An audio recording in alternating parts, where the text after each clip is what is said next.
Assalamualaikum warahmatullahi wabarakatuh.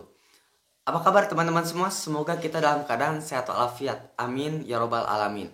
Tetap semangat karena dalam kesempatan kali ini kita akan coba mempelajari bagaimana dinamika pelanggaran hukum, khususnya yang terjadi di lingkungan keluarga, sekolah, dan masyarakat, serta hukumnya atau sanksinya gitu kan ya.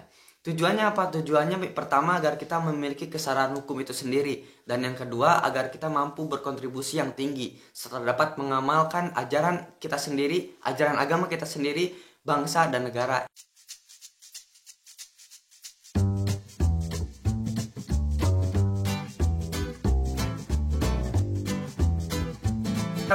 Pelanggaran hukum sering juga disebut sebagai perbuatan melawan hukum, yaitu tindakan seseorang yang tidak sesuai atau bertentangan dengan aturan-aturan yang berlaku.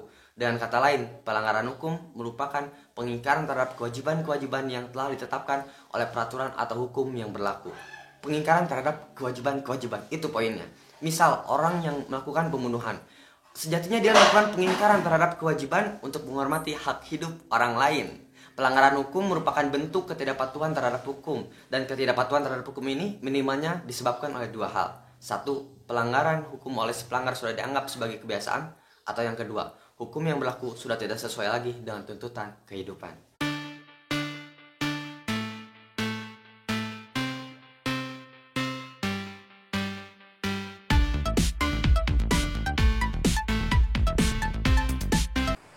Saat ini kita sering melihat berbagai pelanggaran hukum terjadi di negara ini. Hampir setiap hari kita mendapatkan informasi mengenai tindakan melawan hukum, baik yang dilakukan oleh masyarakat ataupun yang dilakukan oleh aparat penegak hukumnya sendiri. Ada beberapa contoh perilaku yang bertentangan dengan aturan yang dilakukan di dalam lingkungan keluarga, sekolah, masyarakat, bangsa, dan negara.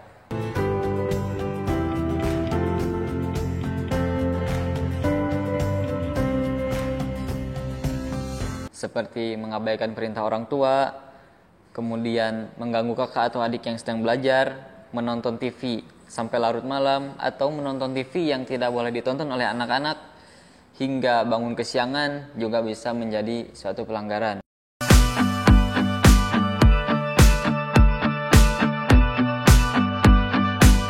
Contohnya seperti menyontek ketika ulangan, bolos sekolah, kemudian tidak memakai seragam yang sopan, atau memakai seragam yang tidak sesuai dengan aturan sekolah, dan masih banyak contoh-contoh yang lainnya.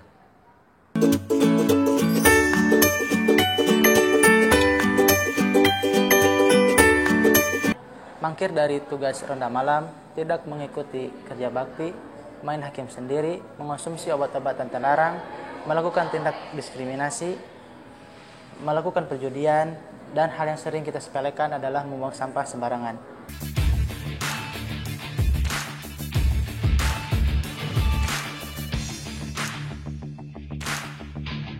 Caranya, tidak memiliki KTP, tidak mematuhi rambu-rambu lalu lintas, merusak fasilitas negara dengan sengaja, tidak mengikuti pemilu, dan melakukan tindak pidana seperti pembunuhan, pemberontakan, perampokan, dan lain sebagainya.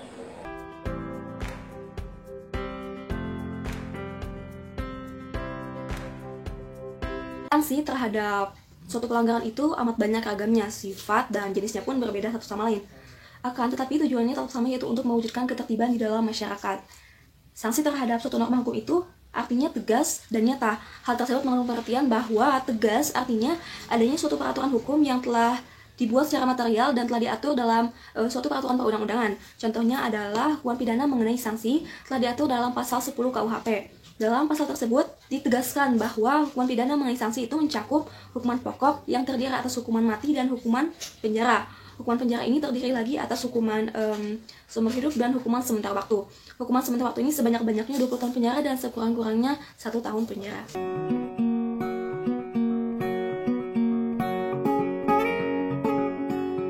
Terdiri dari 1. Pencabutan hak-hak tertentu, 2. Perampasan atau penyitaan barang-barang tertentu, dan yang ketiga, pengumuman keputusan hakim.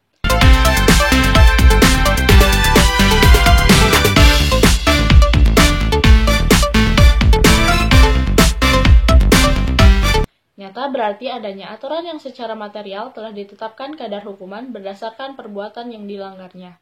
Contoh, pasal 338 KUHP menyebutkan, barang siapa sengaja merampas nyawa orang lain, diancam karena pembunuhan dengan pidana penjara paling lama 15 tahun.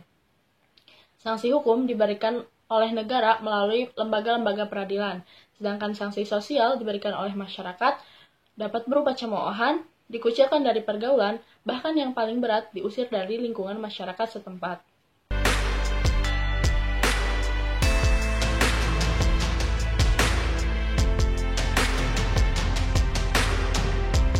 Wujud dari partisipasi tersebut adalah dengan menampilkan perilaku yang mencerminkan ketaatan dan kepatuhan terhadap hukum. Ketaatan atau kepatuhan terhadap hukum yang berlaku merupakan konsep nyata dalam diri seseorang yang diwujudkan dalam perilaku yang sesuai dengan sistem hukum yang berlaku. Tingkat kepatuhan yang diperlihatkan oleh seorang warga negara secara langsung memperlihatkan tingkat kesadaran hukum yang dimilikinya.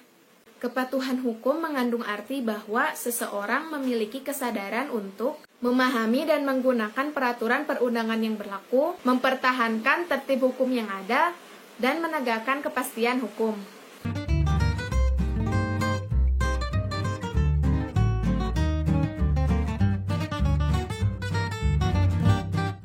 Adapun ciri-ciri seseorang yang berperilaku sesuai dengan hukum yang berlaku dapat dilihat dari perilaku yang diperbuatnya.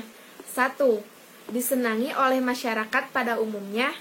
2. Tidak menimbulkan kerugian bagi diri sendiri dan orang lain. 3. Tidak menyinggung perasaan orang lain. 4. Menciptakan keselarasan. 5. Mencerminkan sadar hukum. 6. Mencerminkan kepatuhan terhadap hukum.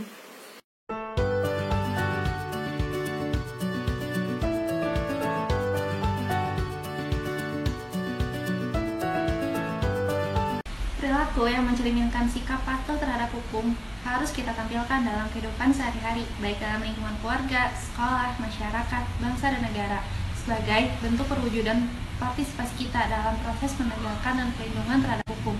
Kita dapat menunjukkan sikap yang mencerminkan kepatuhan terhadap hukum yang berlaku, seperti jika kita berada dalam lingkungan keluarga, kita dapat mematuhi orang tua, ibadah tepat waktu, menghormati orang tua dan anggota keluarga lainnya, dan melaksanakan aturan yang telah disepakati dalam keluarga.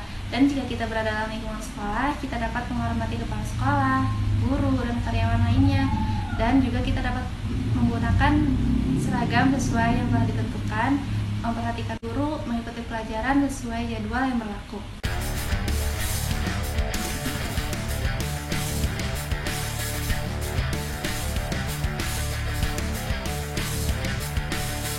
Dalam kehidupan di lingkungan masyarakat.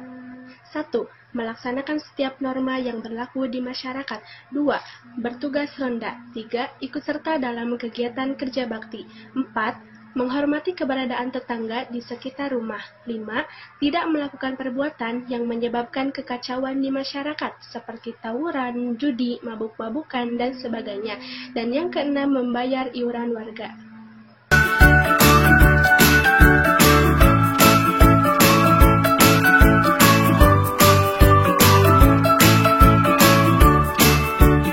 Dalam kehidupan di lingkungan bangsa dan negara. 1. Bersikap tertib ketika berlalu lintas di jalan raya. 2. Memiliki surat izin mengemudi. 3. Ikut poskamling. 4. Serta dalam pemilihan umum. 5. Membayar pajak. Dan yang keenam, membayar retribusi parkir.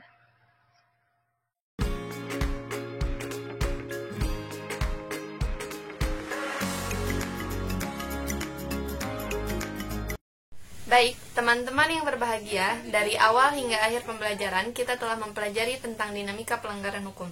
Semoga dengan adanya pembelajaran ini kita bisa lebih memahami dan sadar akan pentingnya ada hukum dan aturan. Seperti kata pepatah, ubi societas ibi ius, yang artinya adanya masyarakat, niscaya ada aturan dan hukum. Demikian pembelajaran PPKN kali ini, semoga bermanfaat, tetap semangat belajar PPKN, bersama membangun bangsa. Wassalamualaikum warahmatullahi wabarakatuh.